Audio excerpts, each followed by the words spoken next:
Hi hello welcome to post 360. నేను మీ మురళీ రాపల్లి. మిథున్ రెడ్డి మీ అందరికి తెలుసు, కూటమి ప్రభుత్వం అక్రమంగా తనపైన మద్యం కేసు మోపిందంటూ వైఎస్ఆర్సీపీ పార్టీ నాయకులు కార్యకర్తలు అందరూ కూడా మిథున్ రెడ్డి గురించి మాట్లాడుతూ ఉంటారు.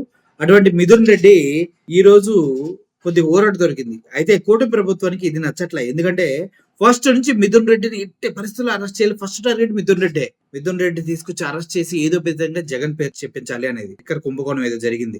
ఆ తర్వాత కేసీరెడ్డి రాజశేఖర రెడ్డిని తీసుకొచ్చారు. వాటితో ఏదో విధంగా చెప్పించాలనుకున్నారు. ఆ తర్వాత ఇంకొకరిని తీసుకొచ్చారు. ఇలా ట్రిపుల్ మీద ట్రిపుల్ తీసుకొస్తారేమన్నాడు. అసలు ఆ మిథున్ రెడ్డిని అరెస్ట్ చేయాలని మామూలు ప్రయత్నాలు అయితే చేయలేదు. వీళ్ళు ఎంత ప్రయత్నం చేశారంటే మిథున్ రెడ్డి పైన ఈ లిక్కర్ కుంభకోణం సంబంధించిన కేసు వస్తుందని తెలిసి మిథున్ రెడ్డి హైకోర్టులో ముందస్తు బెయిల్కి అప్లై చేశాడు. అయితే ఈ సిట్ అధికారులే మిథున్ రెడ్డి పేరు మేమేందుకు పెడతాం మేడం, అసలు అనుమానితుల లిస్ట్ లో కూడా మిథున్ రెడ్డి ఇవ్వాల్సిన అవసరం లేదు మేడం, ఆయనకి ఎందుకు మేడం ముందస్తు బెయిల్, మేము ఆయన పేరే లేదు పెట్టం కూడా అని చెప్తే హైకోర్టు మీ పేరే లేదంటే కదా ఎందుకండి అని ముందస్తు బెయిల్ క్యాన్సిల్ చేసింది.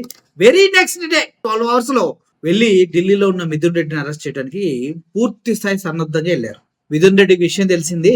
వెంటనే సుప్రీంకోర్టులో సార్ ఇలా జరిగింది, హైకోర్టుకి వెళ్తే నా పేరు లేదు అన్నారు. అక్కడ ముందస్తు బెయిల్ నిరాకరించబడింది. మీ దగ్గరకు వస్తున్నా, నేను కావాలంటే మీకు పూర్తి స్థాయిలో సహకరిస్తాను, నాకైతే బెయిల్ కావాలి, ఇది నిరాధారమైనటువంటి ఆరోపణ, దీనికి ఎటువంటి సాక్ష్యాధారాలు లేవని చెప్పడం జరిగింది. మిథున్ రెడ్డికి బెయిల్ మంజూరు చేసింది సుప్రీంకోర్టు. ఆ తర్వాత సిట్ అధికారులు పిలిచారు. Documents and disease common give me autograph అన్నారు. ఆటోగ్రాఫ్ నేను ఫ్యాన్స్ కి ఇస్తాను కానీ పోలీసులకు ఇవ్వనంటూ మిథున్ రెడ్డి స్టైల్ గా చెప్పాడంట. కేసీరెడ్డి రాజశేఖర రెడ్డి కూడా సేమ్ చెప్పాడు. ఏం చేయాలో తెలియక జుట్టు పీక్కుంటూ ఉన్నారు. ఎట్టి పరిస్థితులు మిథున్ రెడ్డి అరెస్ట్ చేసి జైలుకి పంపించాలి. కానీ ఈ రోజు కూడా మిథున్ రెడ్డి కేసు హీరింగ్ వచ్చింది. అయితే మెకానికల్ గా అరెస్టులు చేయకండి, అనుమానాలు ఉన్నాయి వాడిపైన ఈడిపైన అనుమానం ఉంది, నేను తీసుకెళ్తాను, అరెస్టులు చేయొద్దంటూ సుప్రీంకోర్టు తీవ్ర స్థాయిలో ధ్వజమెత్తింది పోలీసుల పైన. మెకానికల్ అరెస్టులు సరికాదని ఏపీ సిఐడికి హితవు పలుకుతూ ముందస్తు బెయిల్ పిటిషన్ పై 4 వారాల్లో విచారణ జరపాలని హైకోర్టుకి సుప్రీంకోర్టు సూచనలు ఇచ్చింది. నేను ఇవ్వనంది కదా ఫస్ట్ మరి హైకోర్టు. మరి ఇప్పుడు ఈ కేసులో అడిగిన ప్రతిసారి మిథున్ రెడ్డి పోలీసుల ముందు ప్రెజెంట్ అవుతూ ఉన్నాడు, కావాల్సిన డాక్యుమెంట్స్ అన్ని ప్రొవైడ్ చేస్తూ ఉన్నాడు, కావాల్సిన చెప్తున్నాడు. అటువంటి అరెస్ట్ చేయాల్సిన అవసరం ఏముంది?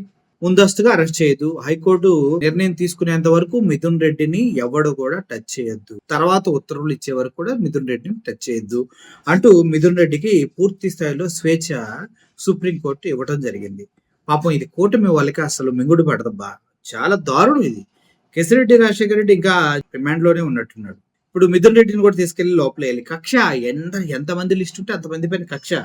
ఆ కక్ష సాధించుకుంటే వెళ్ళి రేపు పొద్దున ఆ కక్ష వేడిలోనే తగలడిపోతారన్న విషయం తెలియట్లేదు. చంద్రబాబు నాయుడు గారిని తీసుకెళ్లి జైల్లో పెట్టినంత ఈజీ కాదు భయ్యా మిథున్ రెడ్డిని వెళ్ళదని తీసుకెళ్లిపోవడం. అక్కడ సాక్ష్యాధారాలు ఉన్నాయి, సెంట్రల్ గవర్నమెంట్ నుంచి వచ్చారు ఆయన అరెస్ట్ చేయడానికి. అర్థమైందా? జిఎస్టీ క్లెయిమ్ చేస్తే ఆ జిఎస్టీ దేనికని తెలిస్తే సూట్ కేసు కంపెనీలకి అని తెలిసి స్కిల్ డెవలప్మెంట్ జరగలేదు, దొంగ కంపెనీలు పెట్టి 370 కోట్లు తరలించి మళ్ళీ సేమ్ బ్యాంకుల్లో చంద్రబాబు నాయుడు దగ్గరికి బొమ్మరాంగ్లా తిరిగి వచ్చినాయి అనేసి కేసుతో ఆయన అరెస్ట్ చేశారు.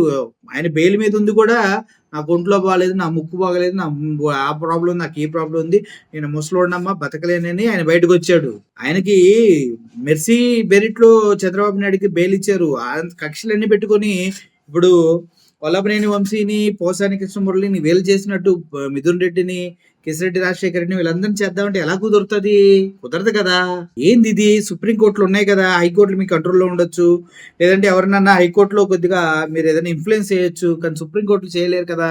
అందుకే సుప్రీంకోర్టును ఆశ్రయించారు మిథున్ రెడ్డి గారు. సో మొత్తానికి మిథున్ రెడ్డి గారికి ఊరట ఉంది. ఇంకో 4 వారాలకు పొడిగించబడింది. చూద్దాం ఏం జరుగుతుందో. Thank you for watching this video. Murali signing off. Thank you so much.